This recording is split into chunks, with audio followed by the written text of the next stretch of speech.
Alléluia. Voilà, bonjour à tous et bienvenue ce soir dans la famille du Seigneur. Est-ce que vous êtes présents ce soir? Fais-moi un petit signe de la main.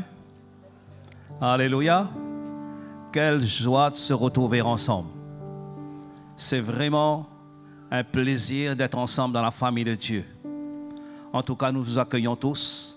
Bienvenue dans la présence du Seigneur, et à ceux-mêmes qui nous suivent en ligne, nous vous accueillons et nous vous souhaitons de passer un agréable moment avec nous ce soir.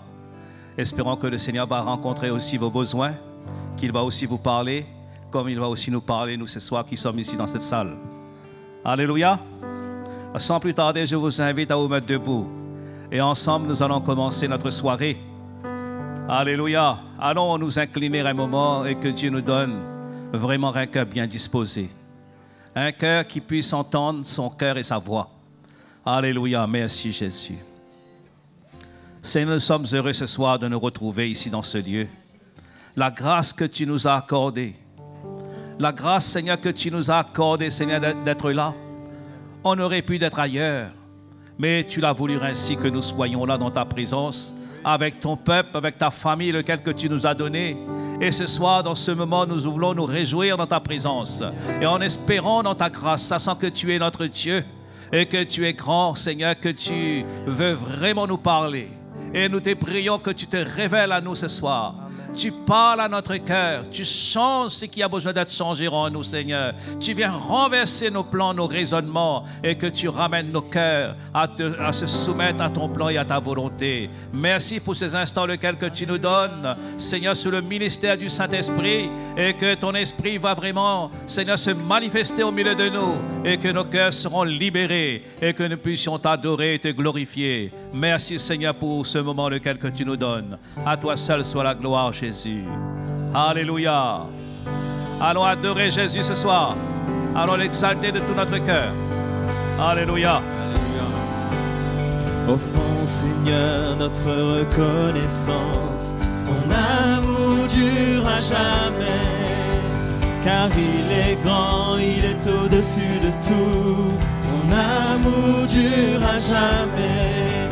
Chantons, chantons, d'une main puissante et d'un bras tendu, son amour dure à jamais. Il nous donne une vie nouvelle, son amour dure à jamais. Chantons, alléluia, chantons, chantons. Chantons, à jamais Dieu est fidèle, à jamais Dieu est grand, à jamais Dieu est avec nous, à jamais, à jamais, à jamais Dieu est fidèle, à jamais Dieu est grand. À jamais Dieu est avec nous, à jamais, à jamais, à jamais. Du lever du soleil jusqu'à son couchant, son amour dure à jamais. Par la grâce de Dieu, nous persévérons. Son amour dure à jamais. Chantons, chantons. Chantons, chantons, chantons. À jamais Dieu est fidèle, à jamais Dieu est grand, à jamais Dieu est avec nous, à jamais, à jamais. À jamais Dieu est fidèle, à jamais Dieu est grand, à jamais Dieu est avec nous, à jamais, à jamais, à jamais Dieu est fidèle, à jamais Dieu est grand,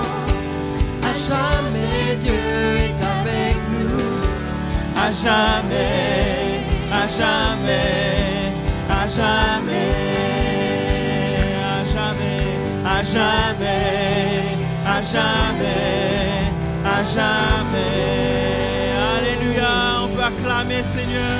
Alléluia. Alléluia, chantons car Dieu est là. Poussons des cris de joie. Dressons-lui un trône de reconnaissance, un palais de louange. Chantons le roi des rois, son amour durera. Et quand on le loue, sa gloire descend sur nous dans son temple ici-bas. Chantons car Dieu est là. Alléluia. Jésus, Jésus demeure au milieu de son peuple quand il vient le louer. Jésus demeure au milieu de son peuple quand il vient l'adorer. Chantons car Dieu est là. Poussons des cris de joie. Dressons-lui un trône de reconnaissance, un palais de louange. Chantons le roi des rois, son amour durera. Et quand on le loue, sa gloire descend sur nous dans son temple ici-bas. Chantons car Dieu est là.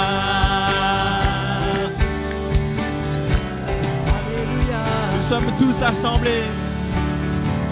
Nous sommes tous assemblés pour l'adorer avec nos instruments. Joyeux de ce que Dieu nous a sauvés, faisons monter nos chants. Chantons car Dieu est là. Poussons des cris de joie. Laissons-lui un trône de reconnaissance, un palais de louange. Chantons pour le roi des rois, son amour durera. Et quand on le loue, sa gloire descend sur nous dans son temple ici-bas.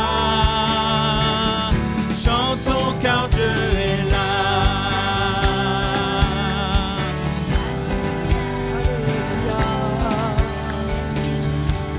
Et quand on le loue, sa gloire descend sur nous dans son temple ici, dans son temple ici-bas, dans son temple ici-bas.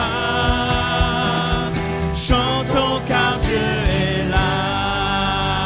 Alléluia, Alléluia, Jésus. Glorifions ton nom, Seigneur, mon Dieu. Alléluia, Alléluia, Alléluia.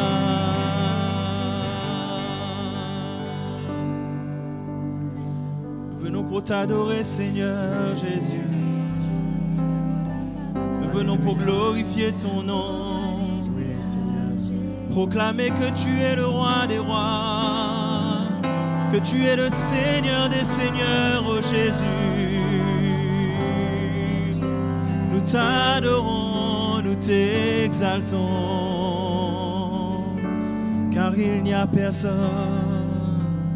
car il n'y a personne comme toi, car il n'y a personne comme toi, car il n'y a personne comme toi.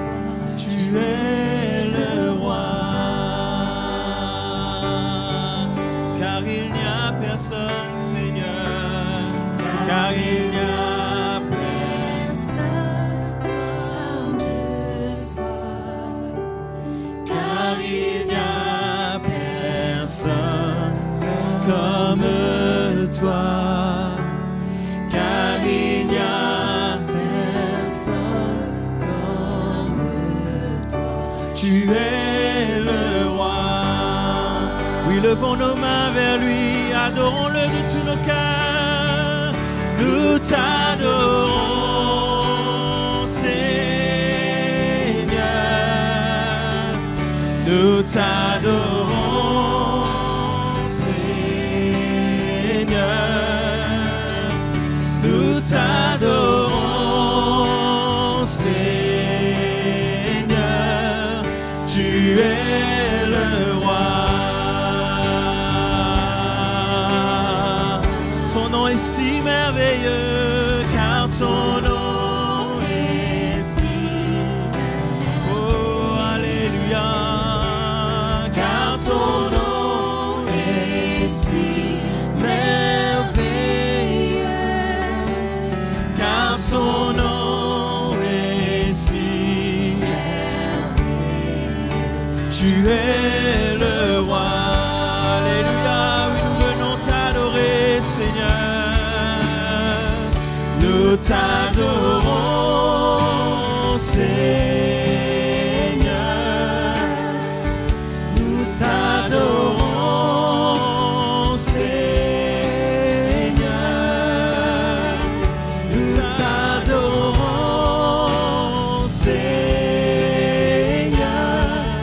Tu es le roi. Alléluia. Nous t'adorons, Jésus. Nous t'adorons, Seigneur. Nous t'adorons, Seigneur. Nous t'adorons, Seigneur. Tu es le roi.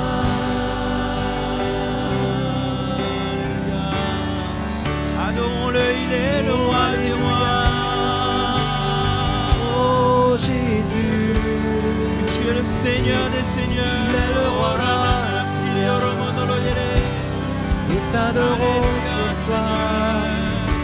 Nous voici devant ton trône, Seigneur. Nous voici pour dire ta présence, Seigneur. Alléluia. Jésus notre roi. Nous t'adorons, Seigneur. Nous t'adorons, Seigneur. Nous t'adorons, Seigneur. Tu es le roi. Nous t'adorons, nous t'adorons, Seigneur. Oh, Rabanaraski, Yoromondoro, Yarabanaraski. Alléluia. Jésus, Seigneur, nous t'adorons, nous t'adorons, nous t'adorons, Seigneur, car tu es le roi. tu es le roi.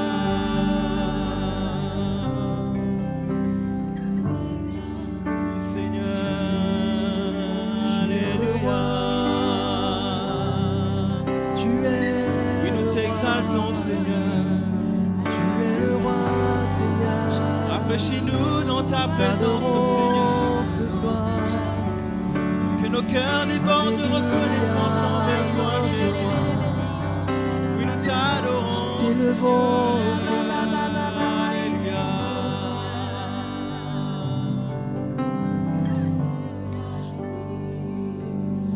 Je t'exalterai,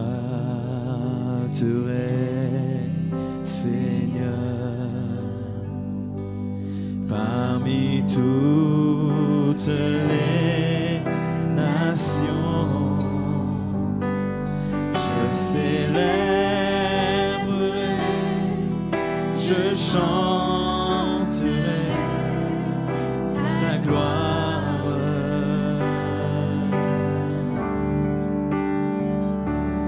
Car ton immense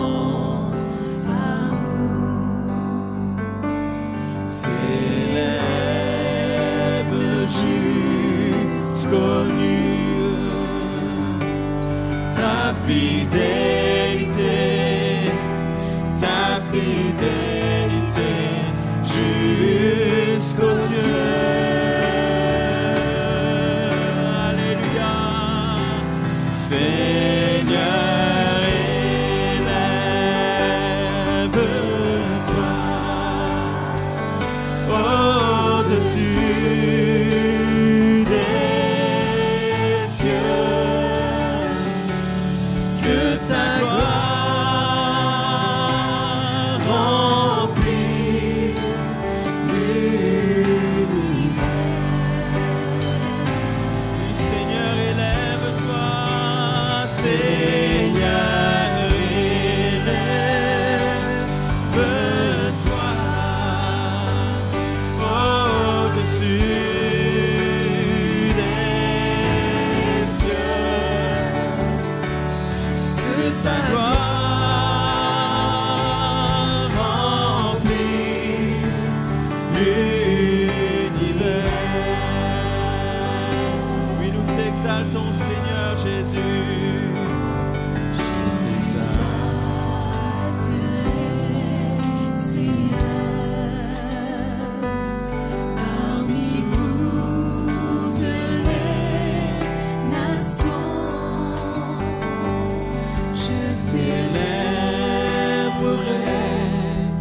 Je chanterai ta gloire.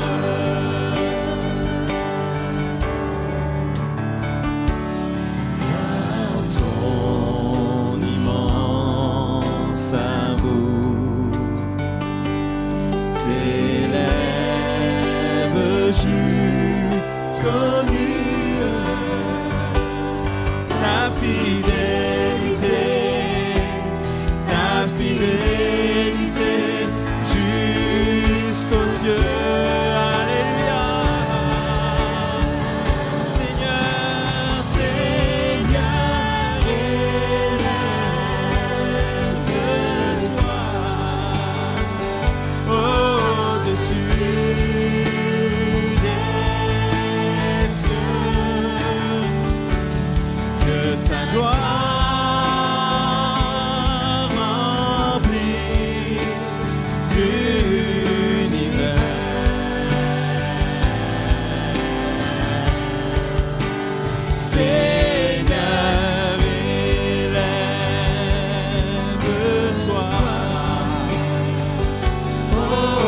au-dessus des cieux, que ta gloire,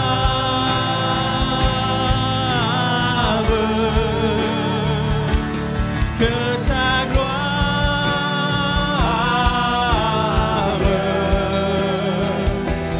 que ta gloire remplisse l'univers, que ta gloire,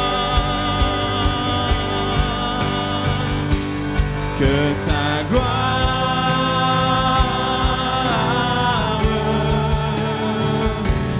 que ta gloire,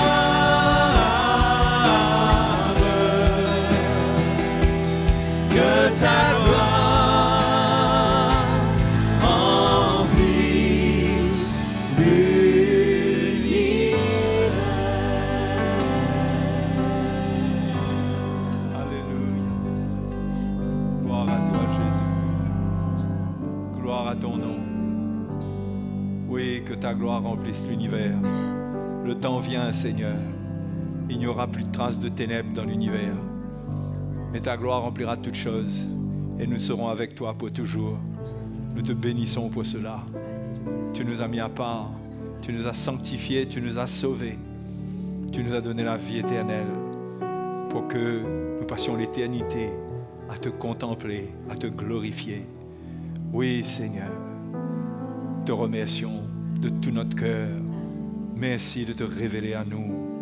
Merci de nous fortifier, d'affermir notre foi pour que nous puissions aller jusqu'au bout de notre course et entrer dans ta gloire un jour. Seigneur, nous te remercions. Ta grâce est là. Ta grâce est là. Tu la révèles, tu la manifestes dans nos vies. Et nous te remercions. Merci notre Dieu. Alléluia, remercions le Seigneur tous ensemble. Alléluia Jésus. Oh, gloire à Jésus.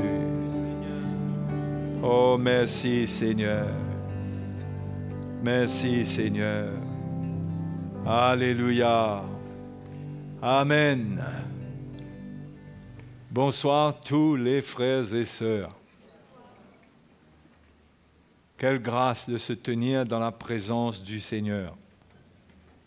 Hein? Vous savez, ceux qui connaissent Dieu et qui goûtent à sa présence, quand il est là, il se manifeste, ils savent qu'il est là, qu'il est présent. Hein? Et ça nous rafraîchit le cœur.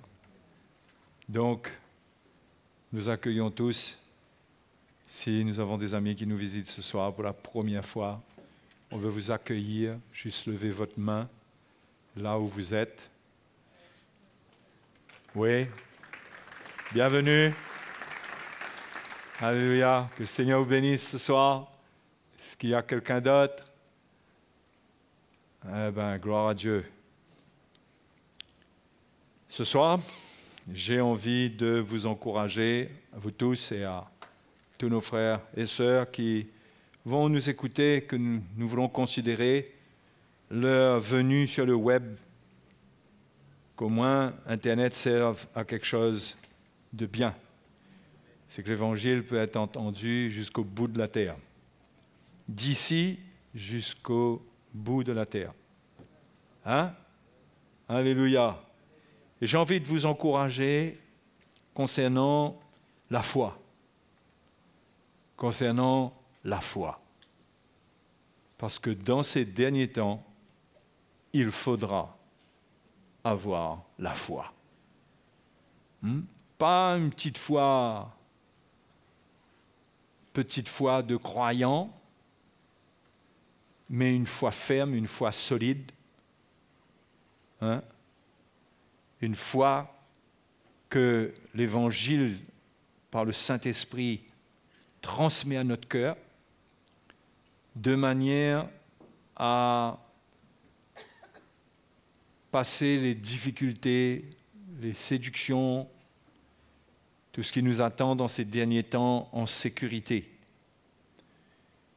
Et la Bible nous parle du combat de la foi. Ce qui veut dire que la foi, c'est un équipement pour combattre. Paul parle dans Timothée, il parle de ce combat. Il dit à Timothée, combat le bon combat de la foi. Saisis la vie éternelle. Vous voyez, pour saisir la vie éternelle, il faut combattre le bon combat de la foi. Il faut combattre ça. Donc la foi n'est pas une vie de tout repos. C'est une vie où nous rencontrons de l'adversité, où nous avons un adversaire. Nous avons l'auteur du mal qui agit dans ce monde.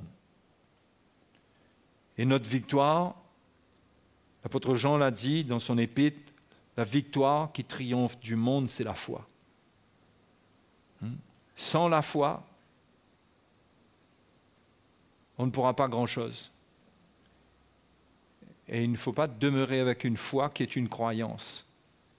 Il faut qu'on ressent que cette foi, c'est quelque chose qui est dans notre cœur. Qui est déjà là quand arrive le test, quand arrive la tempête. Donc, nous tous, nous avons besoin de comprendre l'Évangile, parce que Romains 10, 17 nous dit « La foi vient de ce qu'on entend ». Alors ça parle de ceux qui ne connaissent pas Dieu, qui ont besoin d'entendre l'Évangile pour avoir la foi, pour être sauvés. Mais c'est valable pour nous. La foi vient de ce qu'on entend, et ce qu'on entend vient de la parole de Christ. Nous avons besoin de l'Évangile. C'est l'Évangile qui transmet la foi. Quand il n'y a pas l'Évangile, il n'y a rien. La foi n'est qu'une croyance. Il n'y a pas de victoire.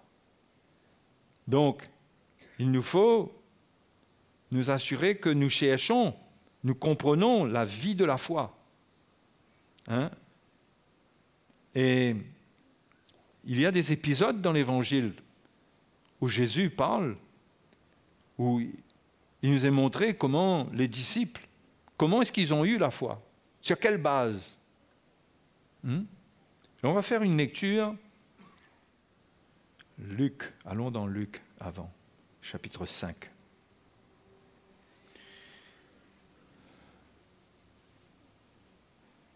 Au verset 1. Comme Jésus se trouvait près du lac de Génézareth et que la foule se pressait autour de lui pour entendre la parole de Dieu. Vous voyez, les gens venaient vers Jésus pour entendre la parole de Dieu. Parce que la parole de Dieu produit la foi. Souvent, c'est quand le Seigneur enseignait qu'il y avait des miracles qui se faisaient. Parce que la parole de Dieu produit la foi dans le cœur. Et quand la foi est là, tout est possible. Les montagnes peuvent être transportées. Les malades peuvent être guéris. La foi peut amener loin, très loin. La manifestation de Dieu peut aller très loin.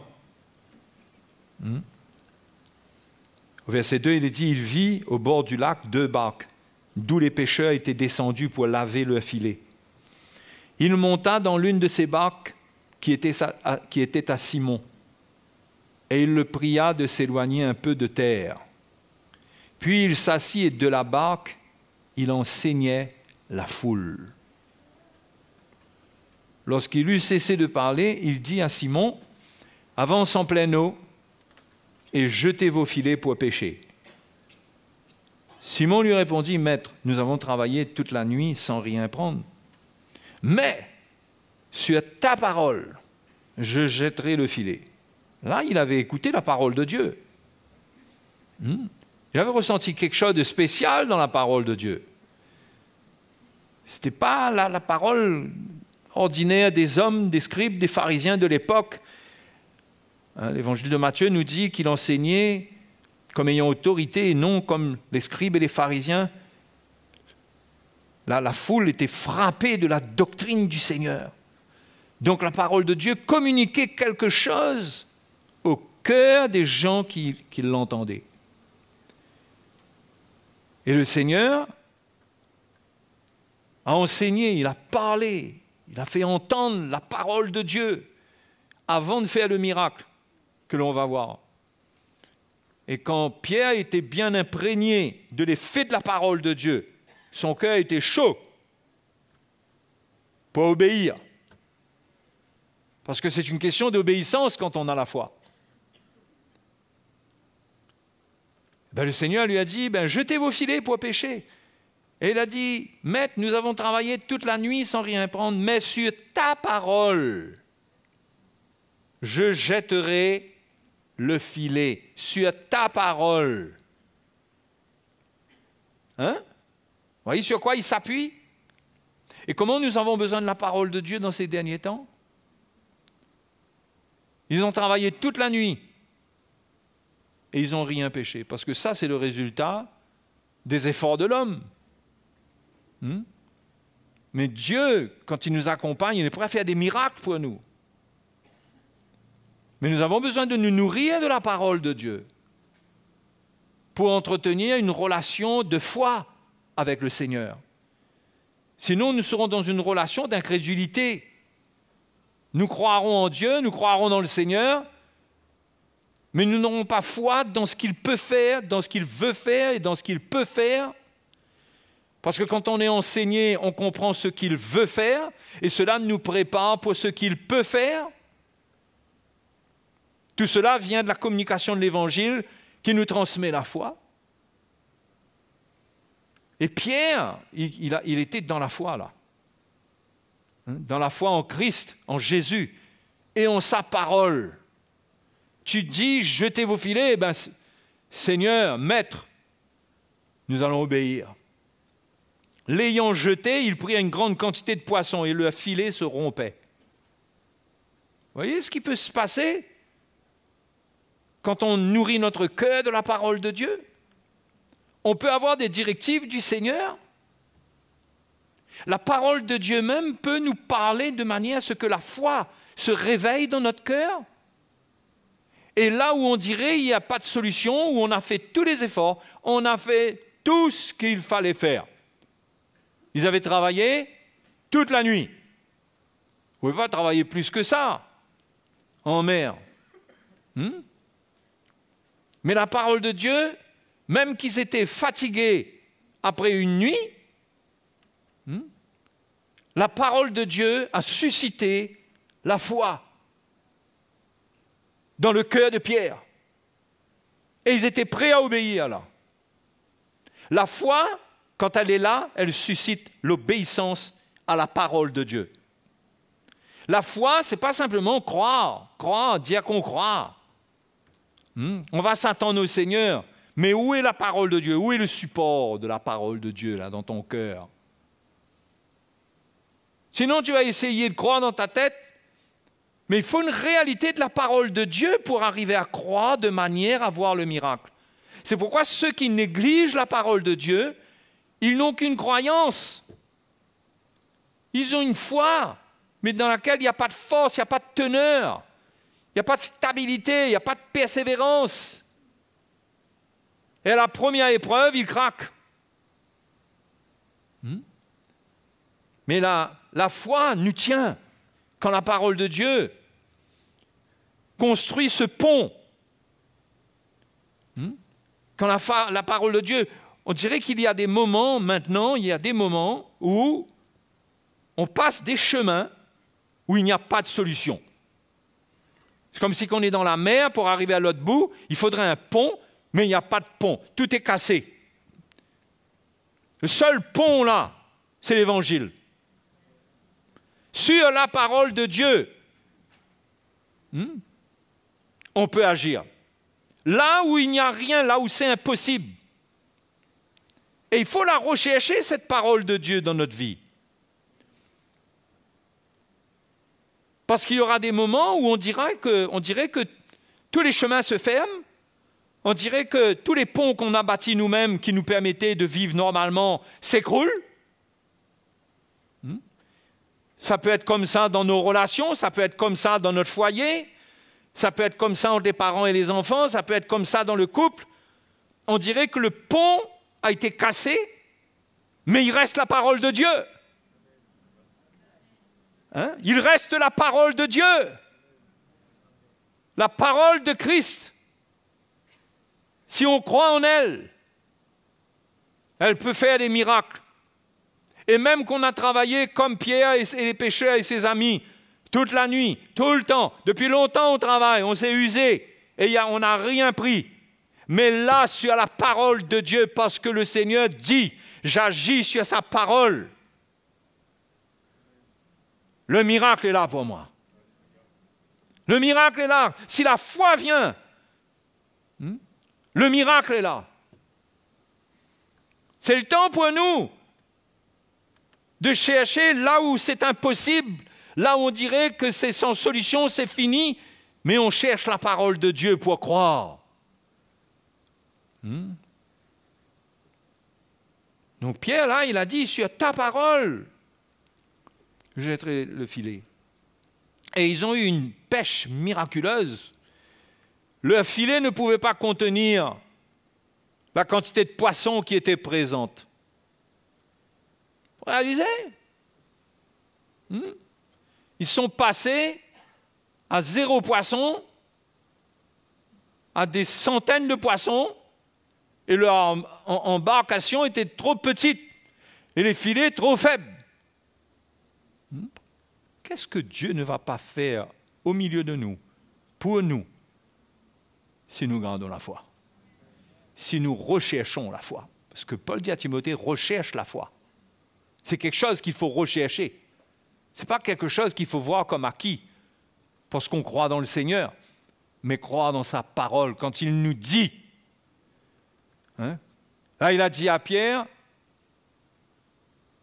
lance le filet. Avance en pleine eau et jetez vos filets. Ça, c'était la parole. Ce n'était pas n'importe qui. C'était Jésus qui avait parlé. Et quand ils ont vécu le miracle, le verset 8 nous dit, quand il vit cela, Simon-Pierre tomba aux genoux de Jésus et dit, « Seigneur, retire-toi de moi, parce que je suis un homme pécheur. » car l'épouvante l'avait saisi, lui et tous ceux qui étaient avec lui, à cause de la pêche qu'ils avaient faite. Ordinaire. Ce qui s'est passé là. Ça a eu un effet dans le vie, ce n'était pas juste un miracle, mais ils avaient reconnu quelque chose dans le Seigneur là. Ce n'était pas juste un miracle et puis on tourne la page. Ça avait marqué leur cœur. Et frères et sœurs, on a besoin d'expériences comme ça avec le Seigneur, où notre vie est marquée parce qu'on voit la main de Dieu. On voit Dieu mettre sa main et faire quelque chose.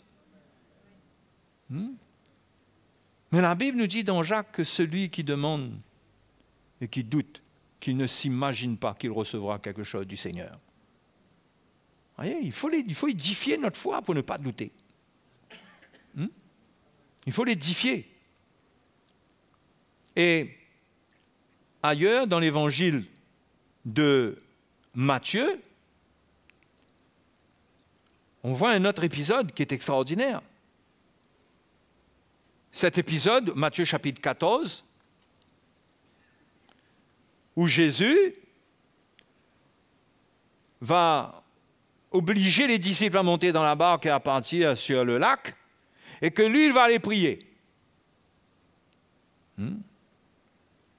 Et puis, à un certain moment, la barque, elle est battue au milieu de la mer. J'ai dit que c'était un lac, mais c'était comme si c'était une mer intérieure. Et le vent était contraire. Le verset 25 nous dit, à la 4e veille de la nuit, Jésus alla vers eux, marchant sur la mer. Quand les disciples le virent marcher sur la mer, ils furent troublés et dirent, c'est un fantôme. Et dans leur frayeur, ils poussèrent des cris. Déjà, une chose, Jésus leur montre que quelles que soient les situations dans lesquelles il se trouve, il aura toujours un accès. Il n'y a rien qui peut le limiter. Il y avait le vent, il y avait la tempête, il y avait cette mer qui était agitée. Et Jésus était dans un corps d'homme. Donc, normalement, il était assujetti aux lois terrestres. Mais Jésus leur montre que lui, rien ne peut l'arrêter. Et il va marcher sur les eaux vers eux. Vous savez, tout ça, c'est pour nous montrer que parfois, on peut être dans un état où on croit que jamais le Seigneur ne peut plus agir, jamais le Seigneur ne peut plus faire quelque chose pour nous là. Jamais. On est rempli de jamais. Mais le Seigneur a marché sur les eaux. Le Seigneur est allé à leur rencontre. C'était tellement incroyable qu'ils ont cru que c'était un fantôme. Bien sûr que ce n'était pas normal de voir un homme marcher sur les eaux.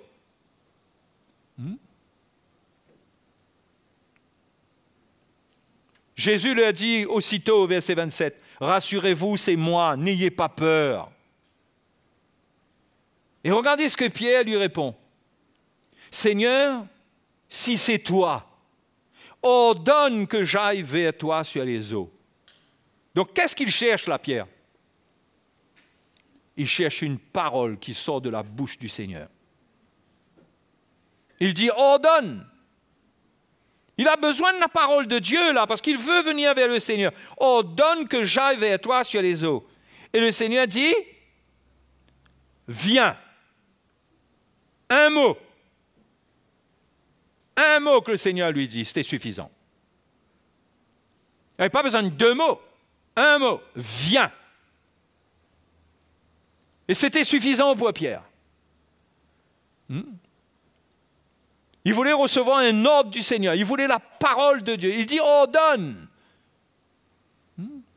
Mes frères et mes sœurs, la foi nous amène à l'obéissance de ce que Dieu ordonne.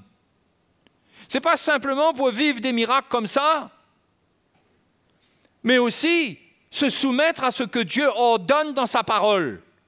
Quelles que soient les circonstances, quel que soit le contexte de notre vie, nos difficultés, qu'est-ce que Dieu ordonne? Et on s'accroche à ce que Dieu ordonne. Hein? Qu'est-ce que Dieu ordonne? Ton foyer est en difficulté, qu'est-ce que Dieu ordonne? Tu souffres en tant que conjoint, qu'est-ce que Dieu ordonne? C'est ça le pont de l'Évangile. Et ta foi bâtit ce pont. Il te permet de marcher sur l'eau, toi aussi. Il faut s'identifier à ce que le Seigneur ordonne. Problème de foyer, qu'est-ce que le Seigneur ordonne au mari? Ce que le Seigneur t'ordonne, tu dois le vivre. Et obéir et le vivre. Et renoncer à ton orgueil et ne pas dire « je ne peux pas ». C'est ton orgueil. Ce que Dieu demande n'est jamais trop fort pour nous. Ce que Dieu ordonne, peut-être que naturellement, comme là pour Pierre, ce n'est pas naturel de marcher sur l'eau. Mais si le Seigneur ordonne dans sa parole, c'est suffisant pour que j'obéisse et que je voie un miracle. Pareil pour la femme. Qu'est-ce que Dieu dit? Et vous savez, souvent, au lieu de s'appuyer sur la parole de Dieu pour vivre des miracles, on a des réactions charnelles. On cherche à régler des problèmes. On cherche à régler des problèmes et on cherche à régler le problème de l'autre. Le Seigneur nous demande d'obéir à sa parole, ce qu'il nous ordonne. Pour ça, on prie parce que notre chair, elle est faible. Elle n'arrive pas à se soumettre à la loi de Dieu. Eh bien, on prie, on cherche le Seigneur et on lit sa parole, on reçoit sa parole et qu'est-ce qu'il dit, qu'est-ce qu'il nous ordonne? Et là, on commence à sortir de notre confort dans notre barque et à marcher sur les eaux, là où ça secoue, là où vraiment, il n'y a que le miracle qui peut me faire avancer là-dedans, sur cette eau-là. Et c'est là qu'il y a comme un pont qui se construit tout d'un coup. Il y a quelque chose qui tient Pierre dans l'eau. La puissance de Dieu tient Pierre dans l'eau. Moi, je vous dis, les frères et les sœurs, ceux qui abandonnent la foi, c'est-à-dire qui ne cherchent pas à se soumettre à la parole de Dieu, qui ne se soumettent pas aux ordres du Seigneur, ce que Dieu t'ordonne, ceux qui ne veulent pas se soumettre à la parole de Dieu, ce que le Seigneur ordonne, n'ont rien sur lequel se tenir, si ce n'est que des petites prières à venir gémir devant le Seigneur pour se plaindre de ses propres souffrances. Ce n'est pas la manifestation de la foi. Mais ceux qui sont prêts à se soumettre à ce que Dieu ordonne et qui iront dans la présence de Dieu, qui chercheront le Seigneur de tout leur cœur et qui ne se résigneront pas à se soumettre à la chair, mais qui diront au Seigneur, je veux obéir à ce que tu ordonnes, et qui vont s'identifier avec souffrance sûrement dans une place où naturellement il y a comme de l'insécurité, comme Pierre marcher sur l'eau, ce n'est pas naturel. Mais ceux qui acceptent les ordres que Dieu donne et qui y obéissent, la main de Dieu construira un pont pour eux. C'est ce qui s'est passé avec Pierre. Vous croyez que ce sont des miracles qui se sont passés juste comme ça? C'est là pour nous montrer, pour nous encourager dans notre vie de tous les jours. C'était leur circonstance, c'était la mer, c'était la pêche, c'était comme ça en Israël. Mais nous avons nos circonstances, mais la même puissance peut agir en notre faveur.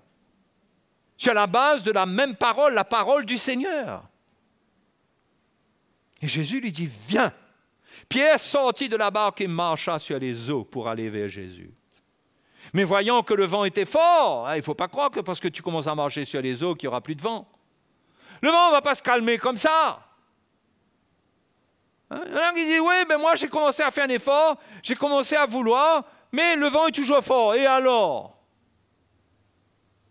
Marche sur l'eau malgré les vents. Marche sur le problème.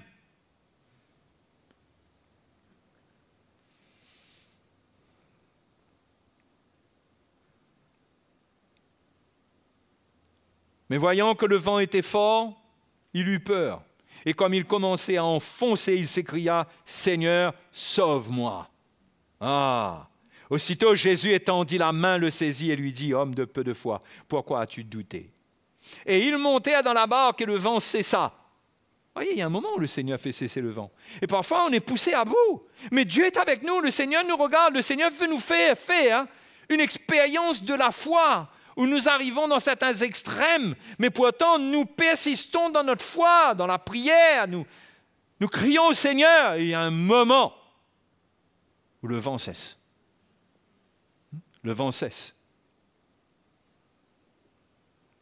Ceux qui étaient dans la barque vinrent adorer Jésus et dire « Tu es véritablement le Fils de Dieu ». C'est ça qu'il faut saisir.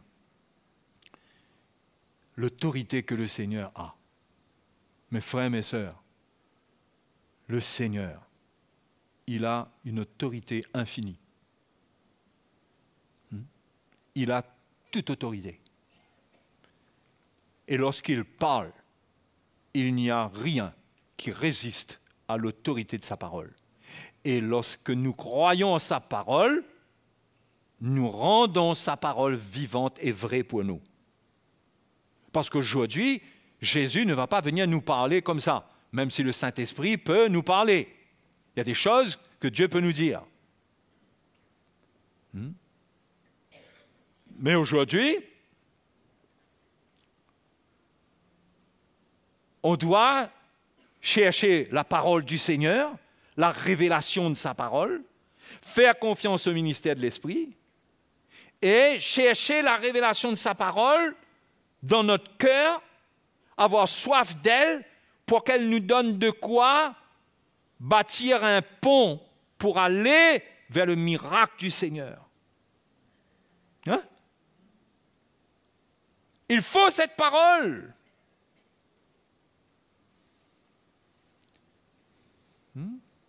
Cette parole, c'est la doctrine du Seigneur. C'est ce qu'il enseigne. Et il faut cette parole reliée à son autorité. Pas juste des paroles qu'on lit comme ça, nous-mêmes, on lit la Bible. Vous comprenez ça, on lit la Bible. C'est bon de lire la Bible. Mais il faut faire le lien entre la parole de Dieu et l'autorité du Seigneur. Parce que quand il parle, le Seigneur manifeste son autorité. Et comme je viens de le dire, quand nous croyons, nous rendons la parole de Dieu vivante et efficace pour nous. C'est comme si que Jésus lui-même est là avec nous. Et il est là avec nous. Pas en chair et en os. Mais la foi nous fait rendre vivant ce qu'il dit. Et ce qu'il dit a une autorité totale sur toute chose. Il faut chercher la parole du Seigneur pour vivre des victoires. Et il faut comprendre l'autorité que transporte la parole du Seigneur. C'est pourquoi on doit obéir à sa parole. Elle transporte une autorité. Qui dit autorité dit besoin d'obéissance pour vivre un miracle, pour expérimenter ce qu'il y a dedans. Il faut une obéissance. L'apôtre Paul parle au début de l'Épître aux Romains, à la fin de l'Épître aux Romains, de l'obéissance de la foi. L'obéissance. On a cette foi pour obéir. Et obéir, c'est qu'on reconnaît l'autorité. On obéit à une autorité. On n'obéit pas à quelque chose qui n'a pas d'autorité. Mais si on obéit à une autorité, on obéit à ce que Dieu ordonne. Et ce que Dieu ordonne ne peut pas ne pas se passer. Ce que Dieu ordonne se passe. Mais on a besoin de la foi pour comprendre que Dieu est à l'œuvre. Et par la foi, on vivra des victoires. L'Épître aux Hébreux au chapitre 11 nous donne une liste des héros de la foi et des victoires qu'ils ont vécues.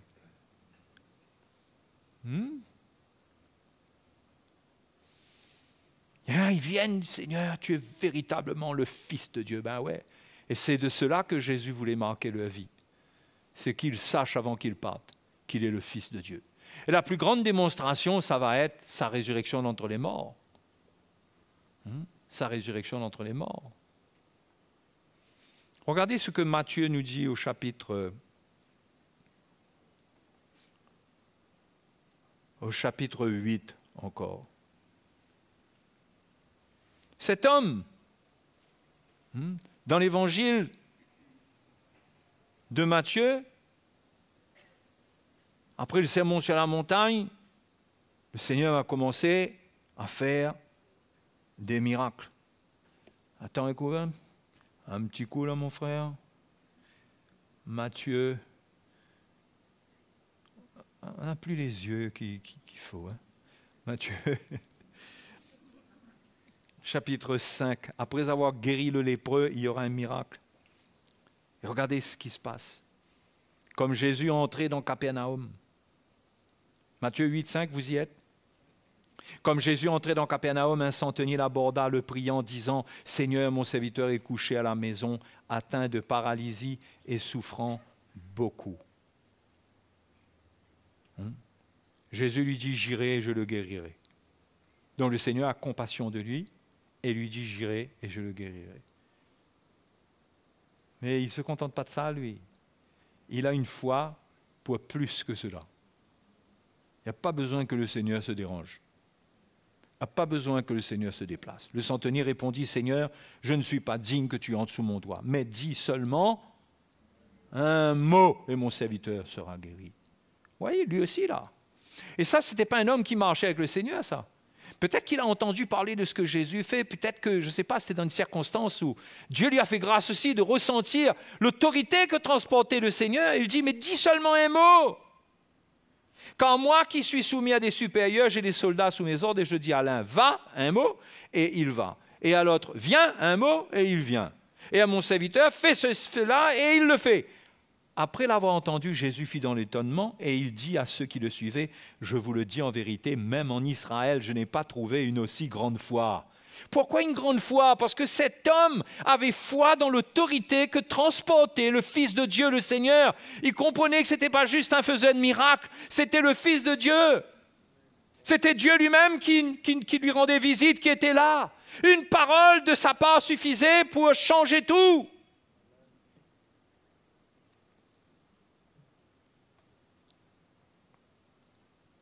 Au final, le Seigneur lui dit au verset 13, « Va, qu'il te soit fait selon ta foi. » Et à l'heure même, le serviteur fut guéri. C'est pourquoi je vous encourage à chercher la foi sur la base de la parole de Dieu en reconnaissant l'autorité de la parole de Dieu. Et pas seulement pour vivre des bénédictions, mais pour vivre le plan du salut. Parce que tout le plan du salut pour notre vie s'accomplit sur la base de la foi. Le plan du salut, c'est par exemple notre sanctification. C'est expérimenter la victoire sur le péché, sur les ténèbres. C'est protéger notre famille. Tout ce qui forme le salut dépend de notre foi. Mais il y a trop de légèreté, trop de laisser aller à croire et à croire que Dieu va faire, même si on ne prie pas. Mais Jacques dit que l'on ne reçoit pas parce qu'on ne demande pas ou parce qu'on demande mal. Il le dit dans son épître. Il faut demander. Et il faut nourrir sa foi. Et ces hommes, leurs histoires sont là pour nous témoigner quel Dieu grand nous avons, qui veut faire des choses extraordinaires. Mais tout le monde court après la manifestation de la puissance de Dieu. Mais qui voit qu'au milieu de tout cela, ces hommes se sont accrochés à l'autorité que Jésus transportait, à l'autorité de sa parole. Ce n'était pas juste que sa parole était puissante comme ça. Ce n'était pas juste une puissance de Dieu, c'était qu'elle transportait une autorité. Ça veut dire qu'ils étaient prêts à se soumettre à ce que le Seigneur disait là. Parce qu'en se soumettant à ce que le Seigneur disait, ils allaient vivre le miracle qui était dedans. Et il y a d'autres situations. Il y a combien de cas où le Seigneur a parlé, a dit au paralytique, va, lève-toi, marche, prends ton lit. Va, au lépreux, allez, va.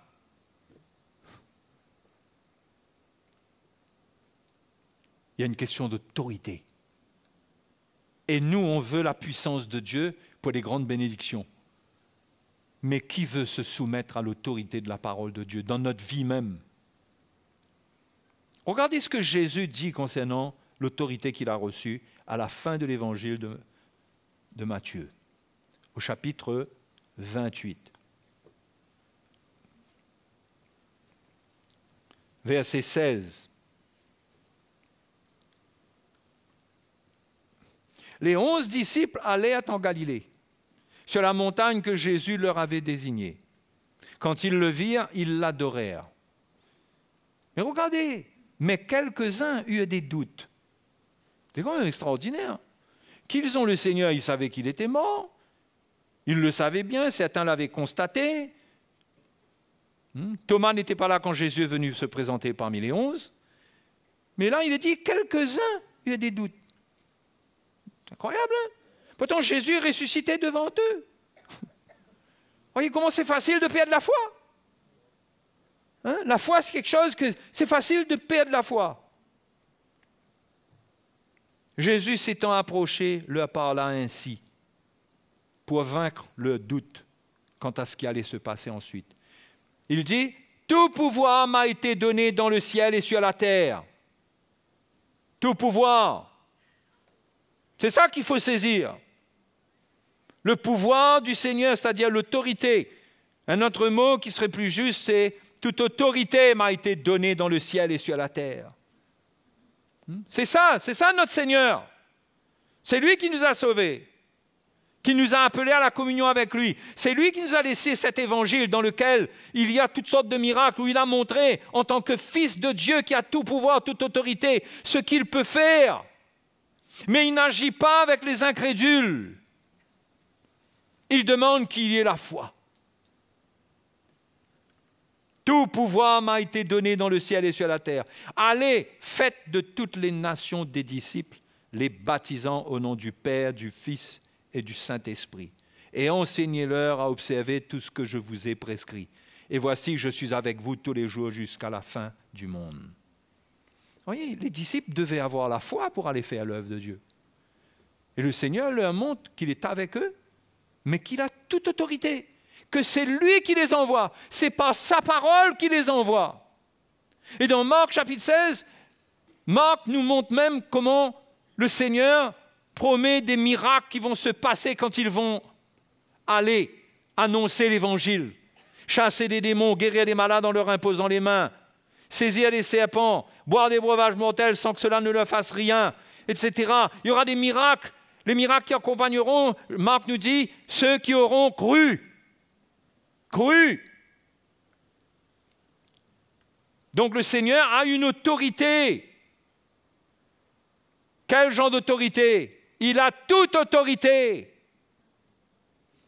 Et quand nous croyons en lui, nous croyons en son autorité. Quand nous prions en son nom, pourquoi en son nom? Parce que nous croyons dans l'autorité de son nom. Quand son nom est proclamé, même ceux qui n'étaient pas bien dans l'esprit, ceux qui ne font pas l'œuvre de Dieu correctement, la Bible nous montre dans Matthieu chapitre 7 qu'il faisait des miracles. Le nom du Seigneur est tellement puissant. Pourquoi nous douterions avec la vérité? Pourquoi est-ce que nous douterions? Nous avons besoin de nous édifier. Édifier notre foi. Et ne pas gémir sur nous-mêmes, mais de regarder à celui qui peut tout restaurer, qui est celui qui est mort, qui ressuscite les morts. Avant de mourir lui-même, il a permis que Lazare meure pour le ressusciter, afin de manifester la gloire de Dieu. Et là, il est ressuscité. Et il lui a dit, allez. Quand on part avec l'autorité qu'il nous a donnée. On n'a pas à avoir peur. Pourquoi? Parce que le Seigneur a toute autorité. Ça veut dire quoi? Ça veut dire qu'il n'y a rien qui va se passer qu'il ne permette. Ça veut dire que c'est lui qui est en contrôle de tout. Mes frères et mes sœurs, notre vie est sous le contrôle du Seigneur. Mais nous devons avoir foi dans son autorité et déjà être obéissants à cette autorité par la foi concernant notre vie même. Et croire que les obstacles que nous allons rencontrer dans la vie, nous allons avoir des attaques de l'ennemi dans notre foyer, nous allons avoir des attaques de l'ennemi sur nos enfants, mais les parents ont une autorité, qu'ils prient, qu'ils cherchent Dieu. Le mari a une autorité.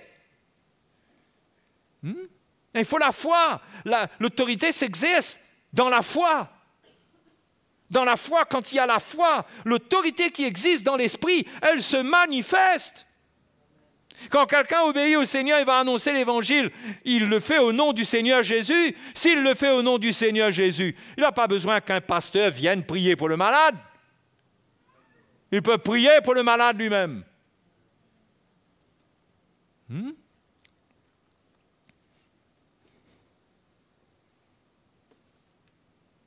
Une petite parenthèse. Jésus parle ici de baptiser au nom du Père, du Fils et du Saint-Esprit. Hein? Vous avez remarqué dans le livre des Actes, le livre des Actes dit au moins à 3 reprises au moins que les disciples furent baptisés au nom du Seigneur Jésus. Hein?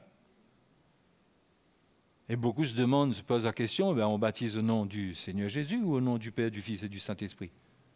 Ceux qui lisent la Bible, je suis sûr que vous vous êtes déjà posé la question. Dites la vérité. Rien que la vérité.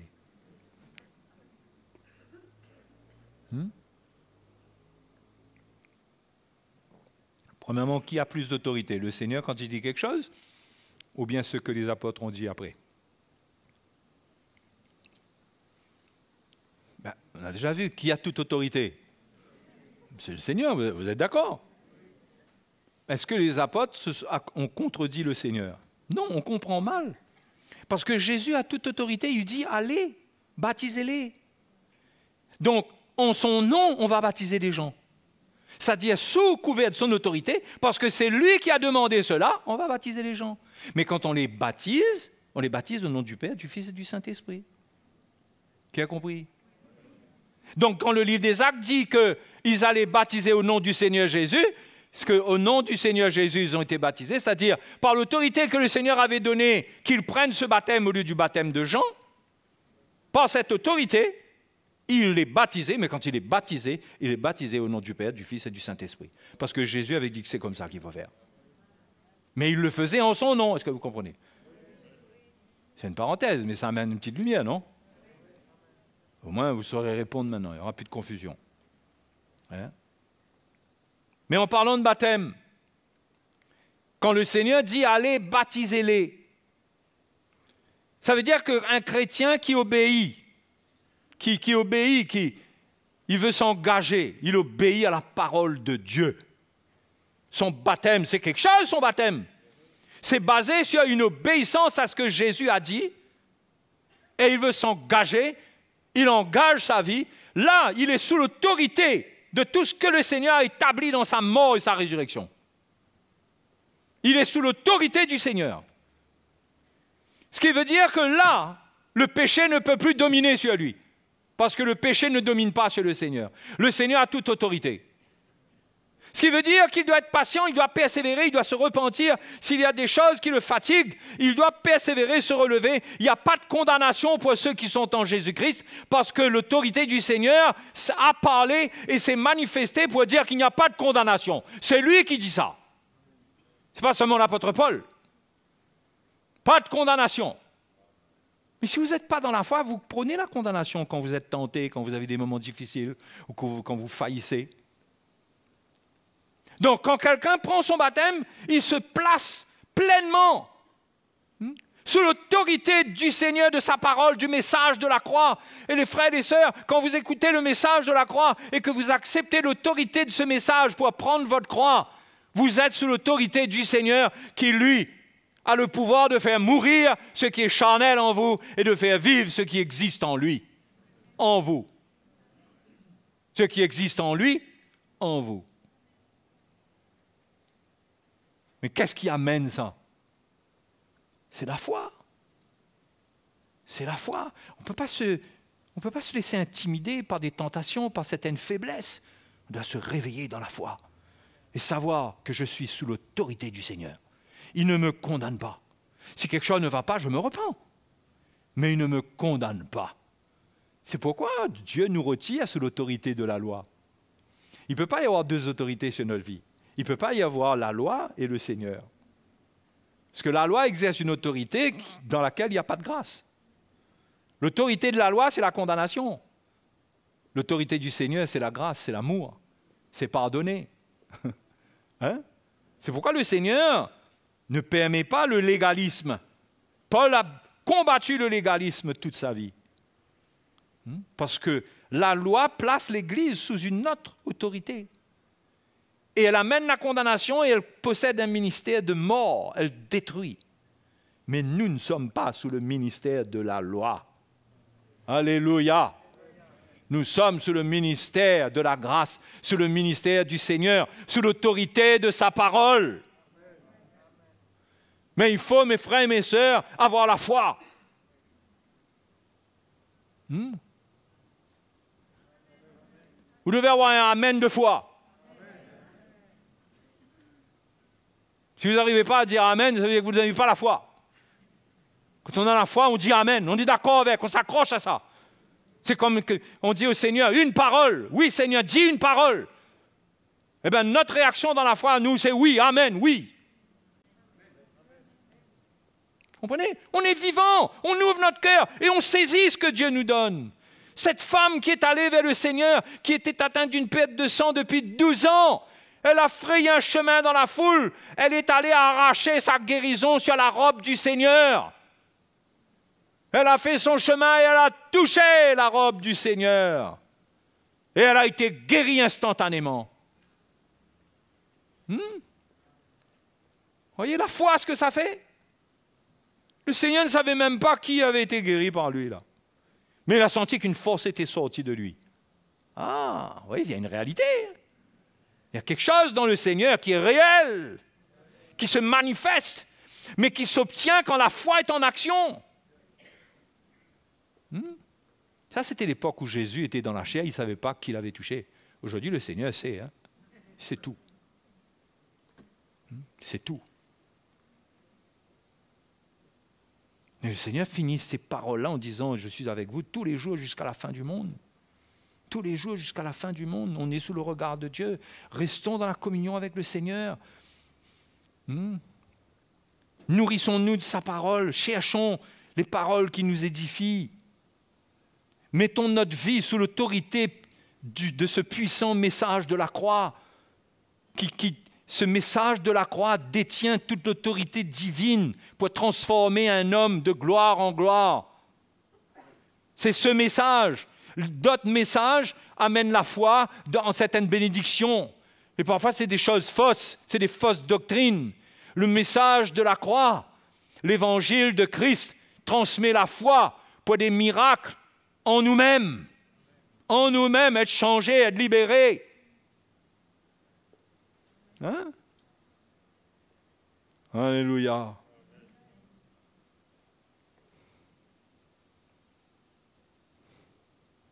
Alléluia, gloire à Dieu.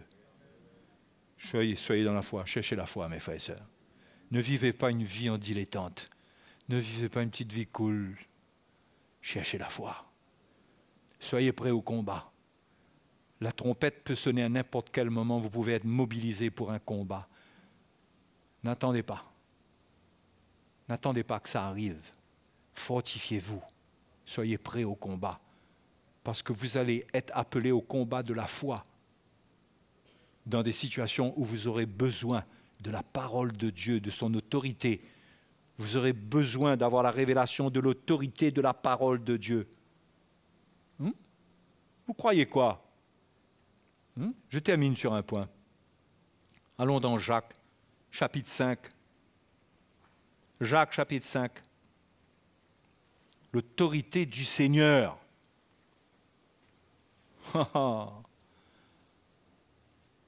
Moi, je crois dans l'autorité du Seigneur. Je crois dans l'autorité que les anciens transportent dans le nom du Seigneur. Je le crois, je crois que ce sont des autorités divines. Ce n'est pas seulement des hommes. Ce n'est pas des gens qui donnent des petits conseils. Ils transportent une autorité. Oui, il transporte une autorité pour l'Église. Regardez ce que Jacques dit. Quelqu'un, verset 13, chapitre 5. Quelqu'un parmi vous est-il dans la souffrance? Qu'il prie. OK. Quelqu'un est-il dans la joie? Qu'il chante des cantiques. Dans la vie chrétienne, on ne s'ennuie pas. Soit on chante, soit on prie. Quelqu'un parmi vous est-il malade? Qu'est-ce qu'il fait? Hein? Qu'il appelle les anciens de l'Église. Pourquoi il faut qu'il appelle les anciens de l'Église? Tu ne peux pas prier toi-même? Tu ne peux pas appeler un frère? Tu ne peux pas appeler un frère ou une sœur et dire à mon frère, je suis malade, viens prier pour moi. Tu peux le faire. Mais Jacques parle de quelque chose de spécial là. Qu'il appelle les anciens de l'Église et que les anciens prient pour lui en loignant d'huile au nom du Seigneur.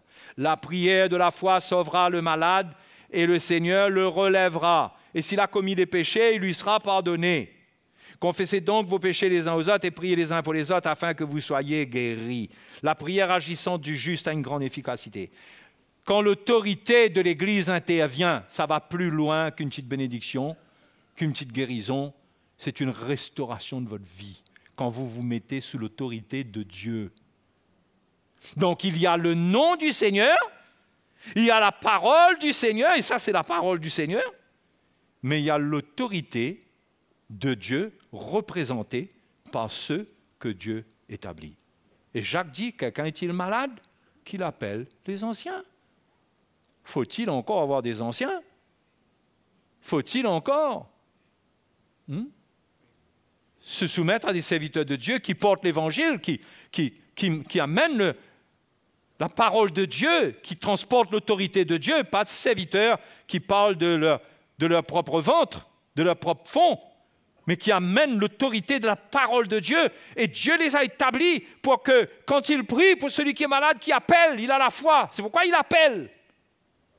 Quand il appelle, c'est quoi? C'est l'expression de sa foi. Pourquoi il appelle? Parce qu'il sait que c'est écrit. Si c'est écrit, il sait que c'est le Seigneur.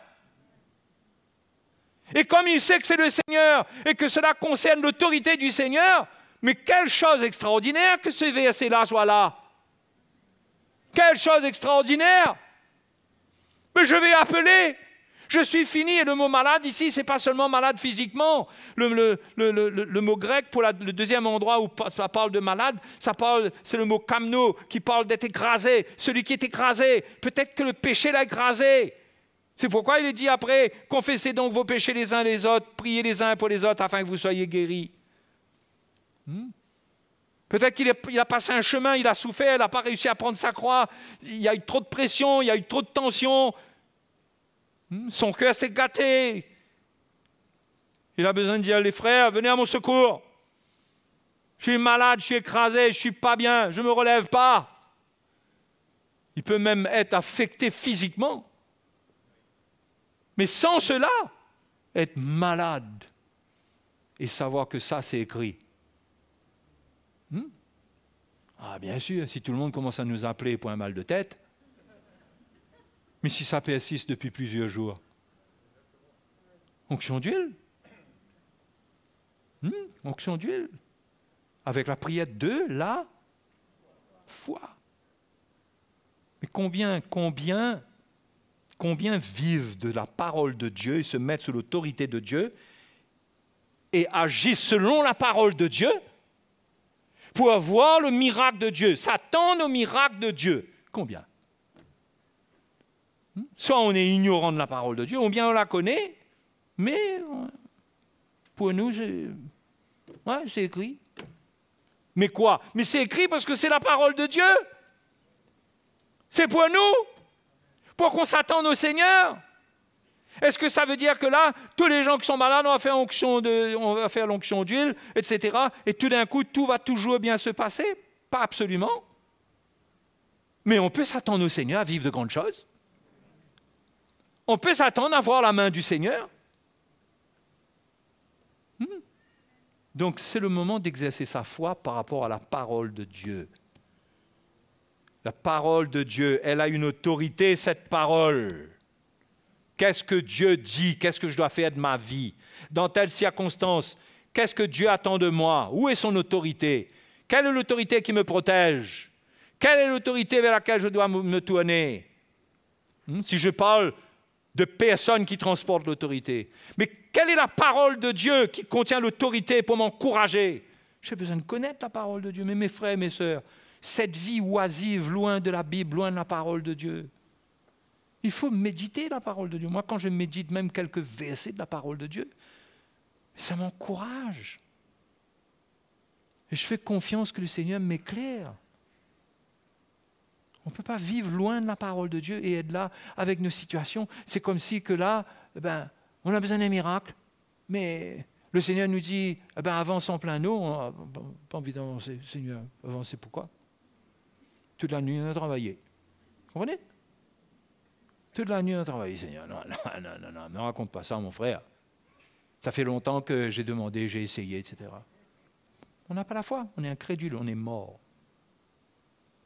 Il faut chercher à avoir cette foi-là vivante et agir sur la parole de Dieu. Hein? C'est votre combat personnel, mes frères et mes sœurs. C'est votre combat.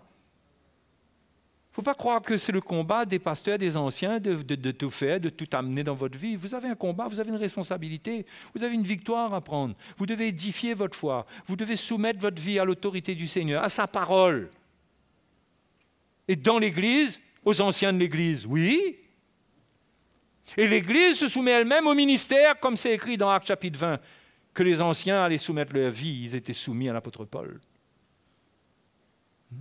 Et que les églises, même comme les églises de Macédoine, où Paul dit, ils se sont donnés à nous, à Dieu, puis à nous, par la volonté de Dieu.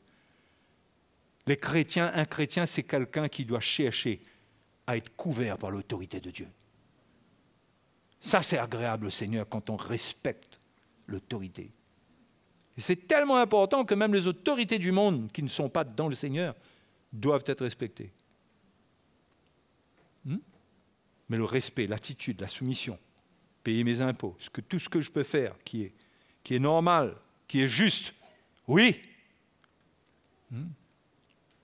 Donc, les frères et les sœurs, celui qui se place sous l'autorité du Seigneur dans la foi, il va voir ce que transporte cette autorité. Il verra. Sinon, il s'en remet à la grâce de Dieu. Le Seigneur, on verra. Moi, je t'encourage. Remets-toi à la grâce de Dieu par la foi. Par une foi qui n'est pas décidée là. Hein? Pas décidée avec une défaite là. Mais pas résignée là. OK? Alléluia, mes frères. Ça vous encourage? Ça booste votre foi? Mais c'est un défi parce que vous avez une obéissance à manifester. Et malheureusement, beaucoup de chrétiens aiment entendre l'Évangile, mais il n'y en a pas beaucoup qui obéissent, qui font ce qu'il faut faire pour que Dieu les approuve et que Dieu soit avec eux. Il n'y en a pas beaucoup. Il n'y en a pas beaucoup. Moi, je vous souhaite d'être de plus en plus nombreux à dire Amen, à être d'accord, mais à se soumettre à l'autorité de la parole de Dieu. Alléluia. Allons prier, allons nous tenir devant le Seigneur. Pour toute situation, le Seigneur te demande de te placer sous son autorité. Est-ce que tu te sens condamné par des choses qui se sont passées dans ta vie? Viens sous l'autorité de Dieu. Viens, et Dieu enlèvera le fardeau. La Bible dit déchargez-vous sur lui. Comment vous allez faire ça? Venez sous l'autorité du Seigneur. Moi, il y a des choses qui me condamnaient dans ma vie. Je suis allé sous l'autorité de Dieu, j'ai partagé mon cœur, croyez-moi. Ça a enlevé la condamnation, ça a enlevé le fardeau. Mais beaucoup se privent de ce que Dieu leur donne au travers de l'autorité. Ils se privent. Et ils se battent eux-mêmes et finissent par se décourager. Est-ce que ça veut dire qu'il n'y avait pas de solution? Il y avait une solution, mais il n'y a pas eu d'obéissance. Hein? Il n'y a pas eu d'obéissance.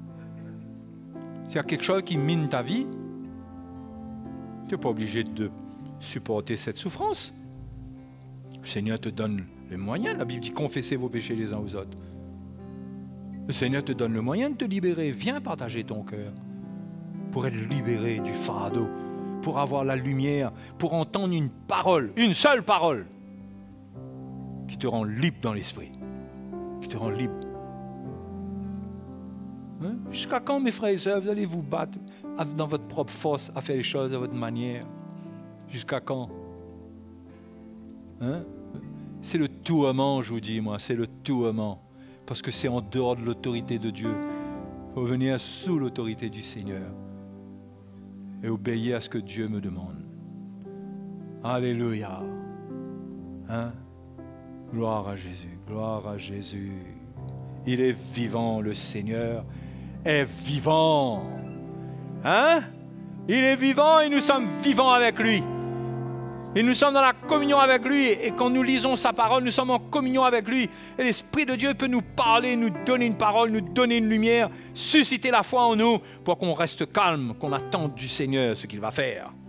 Mais qu'on ne soit pas abattu, écrasé. Aujourd'hui écrasé, demain écrasé fois 2, après-demain écrasé fois 3, fois 4. Non. Non. Non. Ce n'est pas la vie que le Seigneur a pour nous. Obéissons. Alléluia. Merci Seigneur. Merci pour ta grâce. Merci pour ta grâce. Pour ce que tu as prévu pour nous. Oh Dieu, pardonne-nous toute forme de désobéissance à ta parole. Ne pas nous soumettre parce que nous estimons qu'il y a trop, que ce n'est pas juste, que cela demande de nous de trop nous humilier, de trop supporter, trop endurer. Mais Seigneur, donne-nous cette foi que ces hommes avaient en ta présence et que ta parole se révèle à tes enfants pour qu'ils aient la foi, qu'ils aient la foi, que cette foi fasse rugir leur cœur, que l'ennemi entende leur rugissement de cœur. Oui, Seigneur, cette foi. Oh Dieu, merci Seigneur, merci de réveiller ton peuple. Réveille, relève tes enfants. Relève tes enfants. Il y a beaucoup de souffrance au milieu de nous, Seigneur.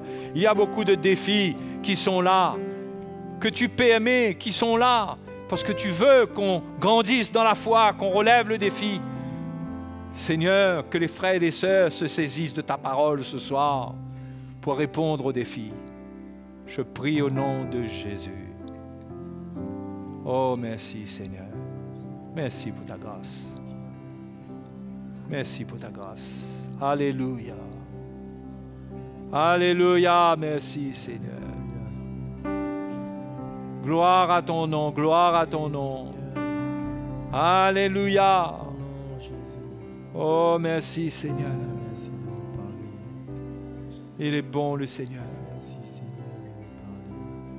Il est bon. Ceux qui entendaient sa parole, vous savez ce qu'ils faisaient ensuite? Ils adoraient le Seigneur. Ils adoraient le Seigneur. C'était la preuve que la foi s'est réveillée dans leur cœur. Ils ont reconnu que Jésus est le Fils de Dieu et ils l'ont adoré. Qu'allons-nous faire ce soir-là? Si ton cœur est réveillé par quelques paroles qui t'encouragent, adore Jésus. Reconnais, il est le Fils de Dieu. Il est le Fils de Dieu. Alléluia. Alléluia. Alléluia. Merci Seigneur. Oh Dieu. Alléluia. Oh Jésus. Alléluia. Caché en toi, sous tes ailes, sous ta puissante main, lorsque la tempête se déchaîne et que les vents soufflent contre moi, je resterai tranquille à tes pieds. Je saurai quel grand Dieu tu es. Je saurai quel grand Dieu tu es. Confie ton âme au Tout-Puissant.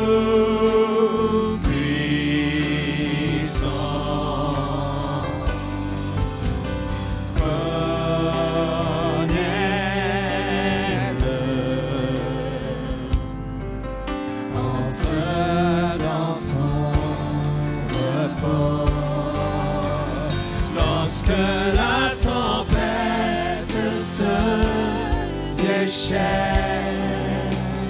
et que les vents soufflent contre moi, je resterai tranquille à tes pieds. Je saurai quel grand Dieu tu es. Seigneur, je saurai quel grand Dieu tu es. Alléluia. Lorsque la tempête se déchaîne et que les vents soufflent contre moi, je resterai tranquille à tes pieds. Je saurai quel grand Dieu tu es. Je saurai quel grand Dieu tu es. Je saurai quel grand Dieu tu es. Je saurai quel grand Dieu tu es. Alléluia. Seigneur, Oh, gloire à toi. Gloire à toi, Jésus. Gloire à ton nom. Alléluia. Merci, Seigneur. Merci pour ta grâce. Alléluia. Tu es le Fils de Dieu. Jésus, notre Sauveur, est le Fils de Dieu. Et quelle grâce encore d'être l'épouse du Fils de Dieu. Nous tous ensemble. C'est quelque chose, cet appel-là. Gardons la foi dans le Seigneur. Hein? Il y aura des tempêtes. Ouais. Il y aura des serviteurs pour lesquels il faudra aller intercéder pour que le Seigneur fasse un miracle. Il y aura un manque à gagner dans la pêche. Mais le Seigneur sera avec nous. Il sera avec nous. Préparez vos filets. Ne dites pas, il ne vaut pas la peine d'avoir un grand filet comme ça. Préparez vos filets. Votre cœur, préparez-le bien large. Attendez-vous. Alléluia. Qu'on aime Jésus de tout notre cœur, qu'on le serve, qu'on soit encouragé, qu'on arrête de se battre nous-mêmes dans les choses dans lesquelles on ne voit pas le bout, et qu'on se tourne vers le Seigneur et qu'on dise, Seigneur, bâtis un pont sous mes pieds pour que je puisse marcher sur cette mer agitée. Oui, Seigneur, fais-le. Et on cherche le Seigneur, on va sentir que ça édifie dedans. On sent que l'Esprit construit un pont. Ça construit. Il y a un jour, on sent qu'on a touché l'autre bord. On peut marcher dessus. Hein? Amen. Alléluia. Le Seigneur est grand et fidèle. Vous croyez qu'il est fidèle? Hein? Il est fidèle, il est fidèle. Donc, à bientôt, à dimanche, aux réunions de prière. Pour ceux qui veulent prier, c'est très important, mais on persévère. Que le Seigneur vous bénisse. Hein? Alléluia. Oui, je saurai quel grand Dieu tu es. Je saurai quel grand Dieu tu es, Seigneur. Je saurai quel grand Dieu tu es. Je saurai quel grand Dieu tu es.